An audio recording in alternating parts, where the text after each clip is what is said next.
आणि बातमी आहे नागपूरमधून। नागपूर बस स्थानकातील वर्कशॉपमध्ये गावठी बॉम्ब असल्याची माहिती समोर आली आहे। पोलीस अधिकारी आणि बॉम्ब शोधक पथक हे घटनास्थळी दाखल झालेला आहे। मात्र हा खरंच बॉम्ब आहे का याचा शोध सुरू आहे। बातमी आपण पाहतोय नागपूरमधून।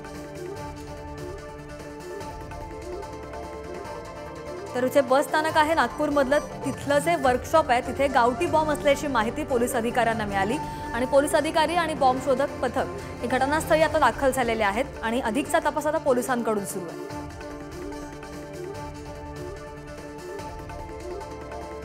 अधिकचे अपडेट्स का तुमचे प्रतिनिधी मंगेश आपल्यासोबत जोडले गेलेले आहेत। मंगेश, पोलीस अधिकारी आणि बॉम्ब शोधक पथक तिथे दाखल झालंय, काही माहिती मिळतेय का? कोणी फोन केला होता?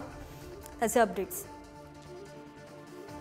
नक्कीच नागपूरच्या गणेशपेठ बस स्थानकावरील वर्कशॉपमध्ये ही बॉम्ब सापडल्याची घटना मिळाली। दुपारच्या वेळेस ही बस दुरुस्तीसाठी मेकॅनिकल तिथे गेले होते। ती बस जेव्हा चेक करत होते तेव्हा त्यांना एक कॅबिन मध्ये एक डब्बा मिळाला। त्या डब्यामध्ये बॉम्ब सदृश वस्तू मिळाली। ही बस 3 दिवसापूर्वी गडचिरोलीवरून आली होती।